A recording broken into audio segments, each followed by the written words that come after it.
Our call to worship this morning is by Evan Carville-Zemer. If we lived in another climate, our souls might speak other languages. We might speak oasis or permafrost, dry season or monsoon. But our souls speak spring. Our souls speak green shoots pushing through last year's leaves. Our souls speak flower buds stretching to the sun. Our souls speak mud puddle and nest building, damp earth and worm castings, tiny green leaves and frog choruses. We speak spring because spring sings in us. We gather to nurture our faith in our own growing, our own courage to push through, our own blossoming in beauty, our own small part in the spring of the world. May Carville-Zemer's words guide us now into this sacred time and space. Come, let us worship together.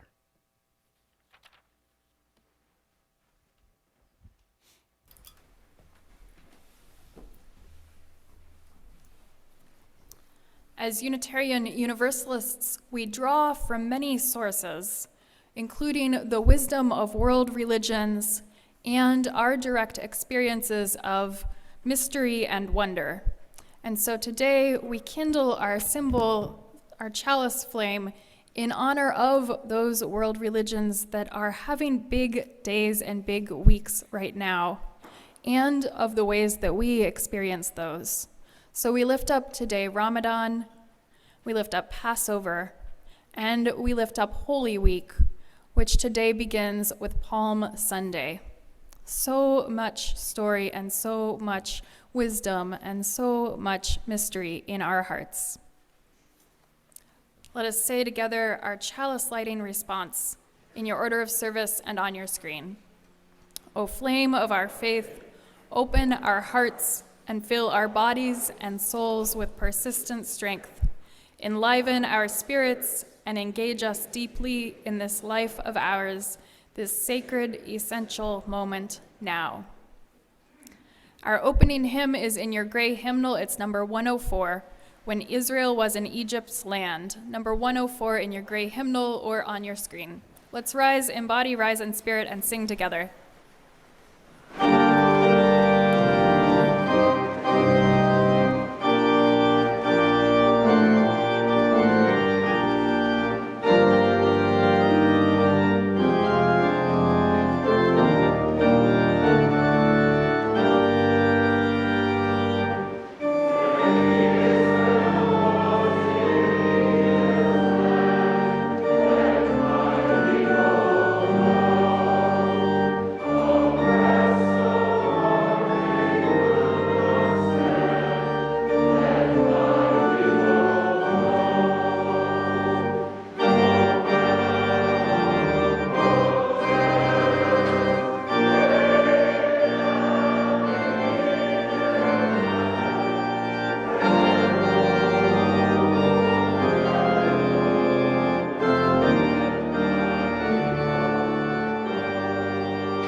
Good morning. Oh, you can hear me. Good. That's a good start. Who will be celebrating Passover this week? Could I see raise of hands? Or who has been invited to go to a Passover Seder? That also counts. Wonderful. Thank you. Will be hosting Passover at my house, so there's a big list of things that I must get on Monday, and I'm really looking forward to it.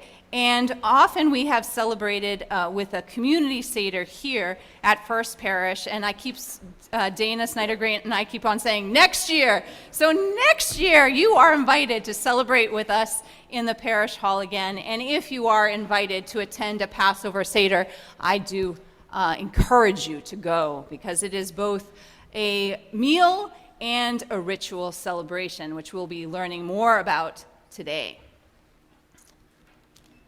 Right.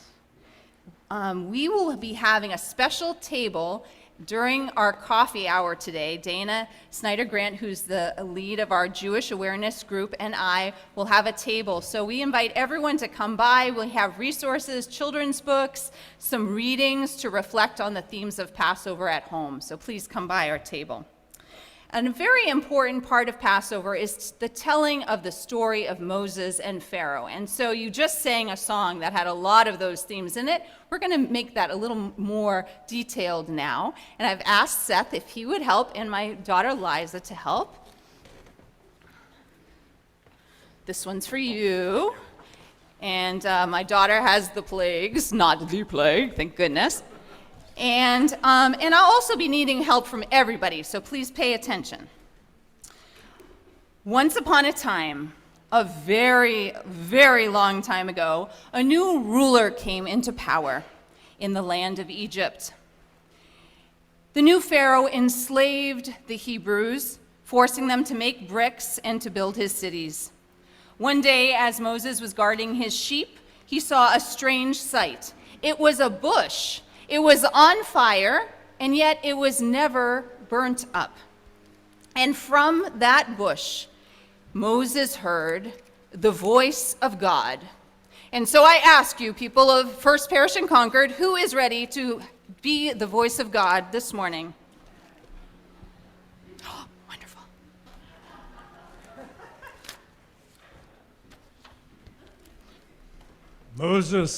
Moses, come here. I will send you to Pharaoh. You will be the one to bring my people out of slavery. You will lead them out of Egypt.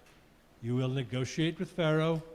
If he does not listen, I will help you. Thank you. So Moses went to Pharaoh and said, everyone, let my people go. But Pharaoh refused. So God sent a plague to Egypt. The water of the river Nile turned to blood. The next day, Moses stood before Pharaoh and said, let my people go. But Pharaoh would not, so God sent a plague of frogs. Frogs, all over the place. And the next day, Moses stood before Pharaoh and said very loudly to be heard over the frogs, but Pharaoh would not. So another plague came. There were lice everywhere. Oh, all over everybody. No matter how much they scratched, there was no relief. It didn't stop. And so Moses went before Pharaoh and said, but Pharaoh's heart was hard as a stone. The next day, there were flies. Zillions and zillions of flies all over everywhere. They ate up all the food, and after that, all the cattle were stricken and with a mysterious disease, and they died. And so Moses went to Pharaoh and said,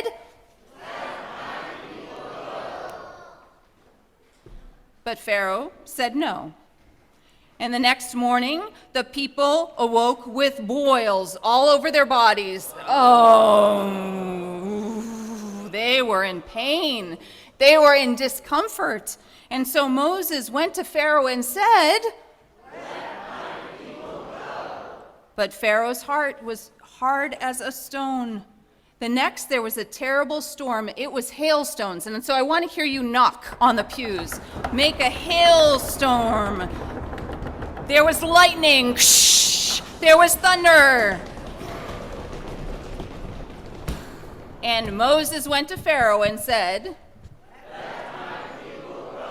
but Pharaoh would not be moved. And so next came a plague of locusts. What do locusts do? They eat. Munch, munch, munch, munch. They were eating every leaf. And the ninth plague was even more frightening. Darkness. For days the sun did not shine. Pharaoh still refused. God instructed Moses to tell all the Hebrews to prepare a feast and put the lamb's blood over their doors. And at night the angel of death would pass through the land of Egypt and smite the firstborn, but pass over the doors marked with blood. Moses went to Pharaoh and said, and Moses said, go! Get forth from among my people, go far away wherever you want, but leave us alone. And of course, this is not the end of the story. The children of Israel departed in the dark. They left so early they could not even wait for the bread to rise, and so they brought with them matzah, unleavened bread. And when they came to the Red Sea, Pharaoh changed his mind. He sent his army after them, but the waters of the Red Sea parted, and the Israelites safely passed over, and then the waters closed on the army and the chariots of war. Thank you so much for helping to tell this epic story. There are so many themes in there for us to discuss, and I hope that you will come by the Passover table. Thank you, Seth. Thank you, Liza. Because we are a multi-faith congregation, the 6th, 7th, and 8th graders crossing paths are learning about Buddhism today. And I want to invite their new RE guides, Francis and Paul Cook, to come on up so we can head out. And those of you who are first through 5th graders, we're going to go to the Parish Hall and meet the little RE kids there. We're going to be decorating Easter eggs. Let's join together in song.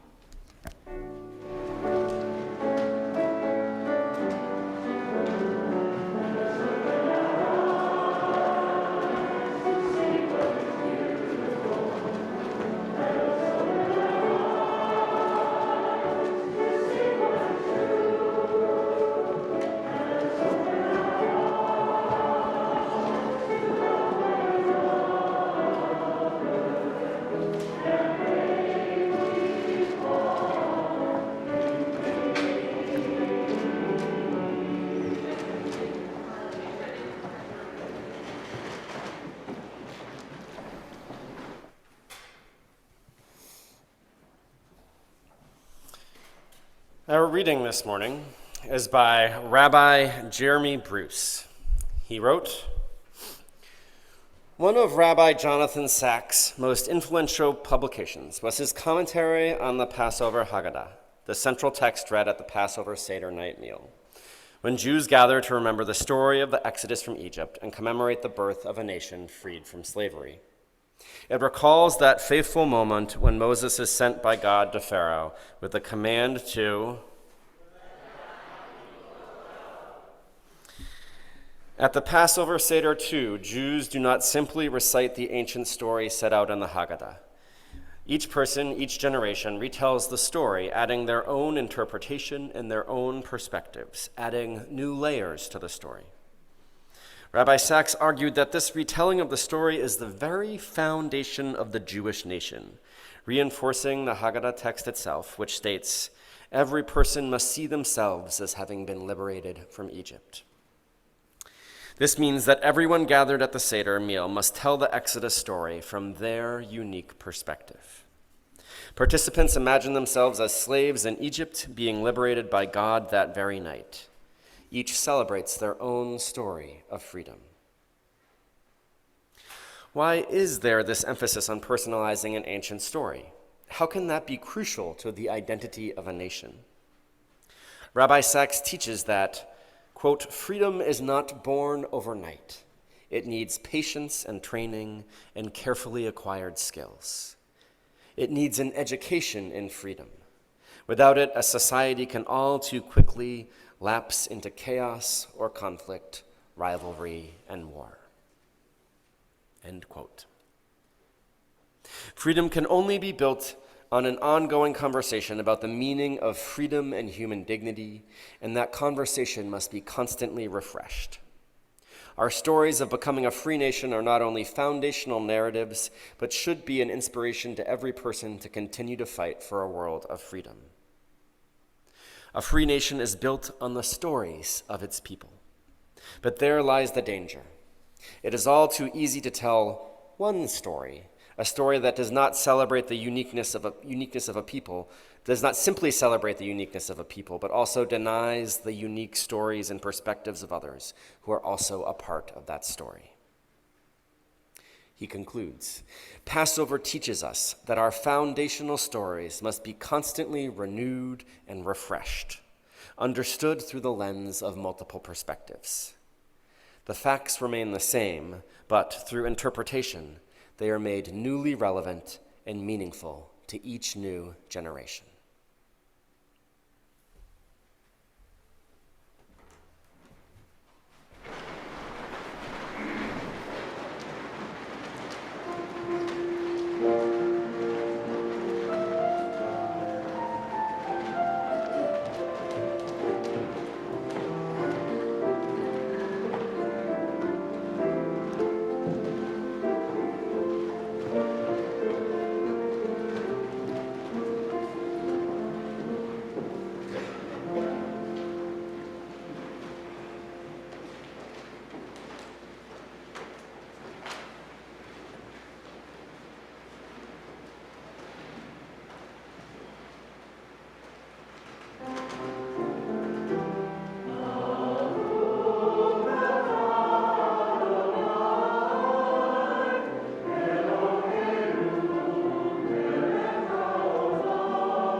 As we tell stories this morning, I want to share with you Susan's story.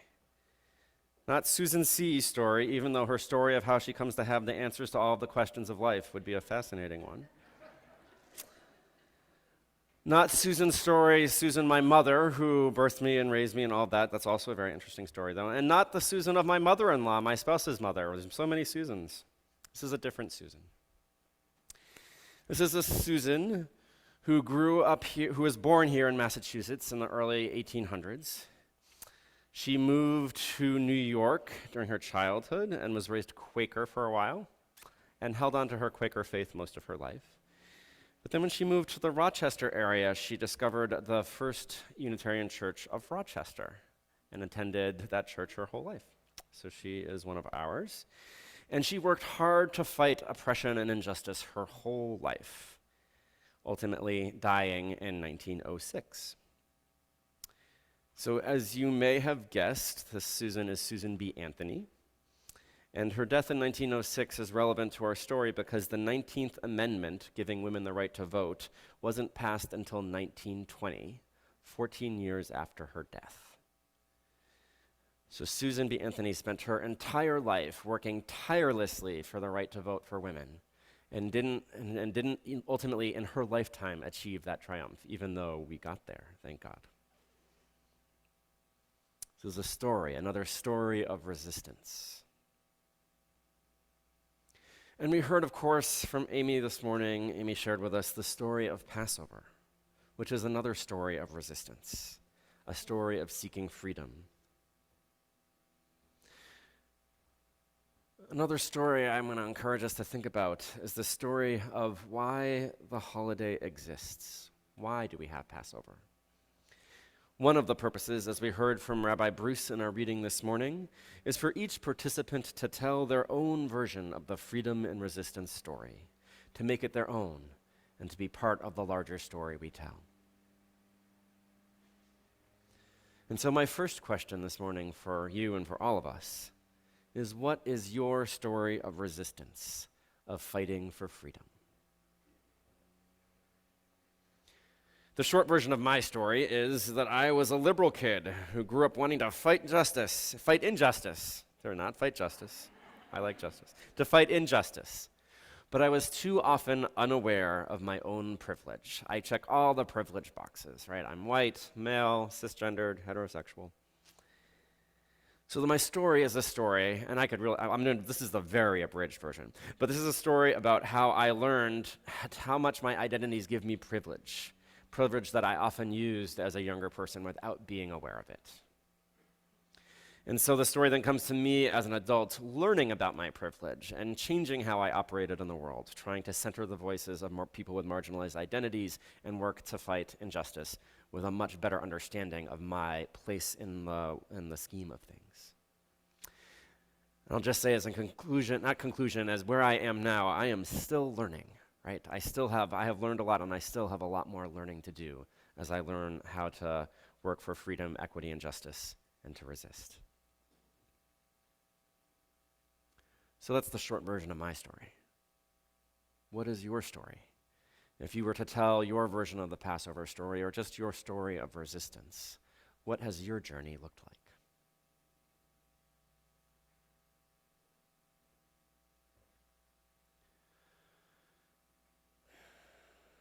Our second question this morning rests more broadly on the function of Passover and religion more broadly, because it is rituals and stories and religion, among other things, that helps us lay a foundation for the work of resistance.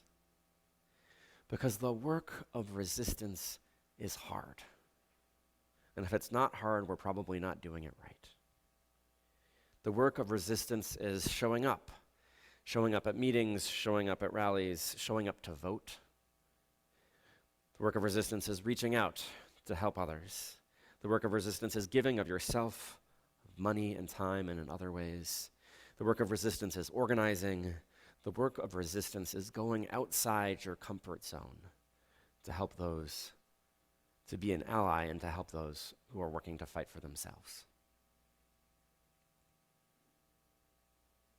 It's not easy to do the work of resistance, period. and it can be even harder viewed in the context of work you might not see realized in a lifetime. There is so much that needs to be resisted right now, so much showing up in our country and in the world, so much stretching out of our comfort zones.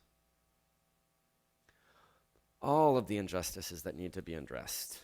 There's so many of them, but even just taking on one of them, like racism or sexism, even just trying to solve one or address one in your lifetime might feel overwhelming and seem impossible, let alone thinking about all of them. What then does it take to do the work of resistance, sustained over time, without getting burnt out? Because that happens to folks, especially folks who give a lot of themselves. They give and they give and they give, and then they get burnt out and they feel like they can't give anymore. It also happens that you encounter hate and discrimination and oppression and so many other things, and we get burnt out, or we get overwhelmed, or we get traumatized. So what does it take to do the work of resistance? You need something to help carry you through. What carries you through? It's the second question. For me, I have many things that help carry me through. The Tao Te Ching is one of them. One of my sacred texts that I have found through my Unitarian Universalist journey. One image in particular has spoken to me. It's the image of a sapling in a storm next to a tree, a full-grown tree, a hardwood tree. Right? And the storm rages and it rages and it rages, and the hardwood tree branches break. And maybe even if the winds are strong enough, the tree gets uprooted or the trunk splits. The sapling, though, in the storm, which we may think of as smaller and weaker and not as strong as that hardwood tree, the sapling, the supple, flexible sapling, it bends over in the wind and maybe bends all the way to the ground as the wind blows. And then after the storm passes, it gradually comes upright again and continues to grow.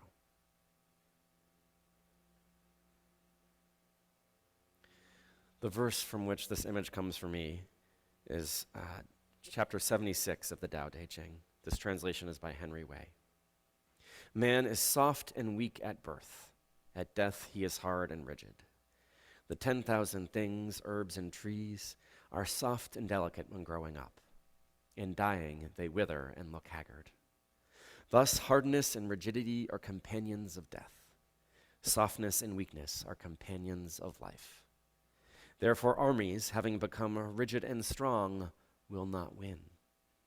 Trees, having become rigid, will break asunder. The big and rigid will be laid low.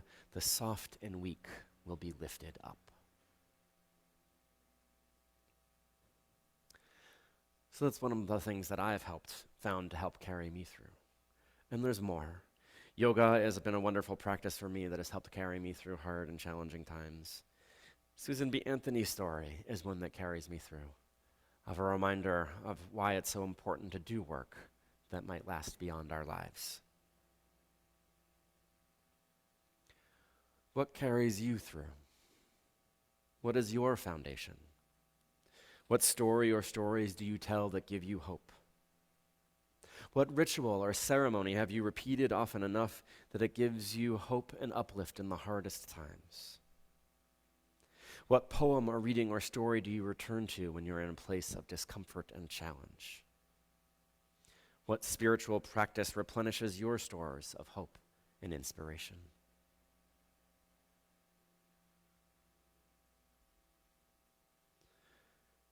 Hopefully this community is at least one of your answers. Religious communities so often are a source of strength and hope and inspiration. And just having community is not enough, right? The Jewish community, the Jewish tradition, the Jewish people existing isn't enough. We need to tell the stories. We need to do the reflection together. We need to have the rituals that remind us how important this work is. And so Passover, we are in a time, we're approaching Passover. Passover has so many things to offer us. The importance of hearing many perspectives on a story, the importance of telling our own version of the story, and the simple reminder to resist and more. Passover reminds us today to build that foundation we need, to nourish that foundation, to sustain us as we do the work of resisting. So my final question is, when and how do you expand your own story of resistance? Did you expand it when Black Lives Matter became a thing? Did you expand it when #MeToo arrived on the scene? Are you working to expand it now as trans rights and trans people are under attack throughout the country? My friends, as part of our spiritual journeys, we draw upon the wisdom of the world's religions. In this time of holy celebrations, what is Passover calling you towards? What story is it asking you to tell? Amen.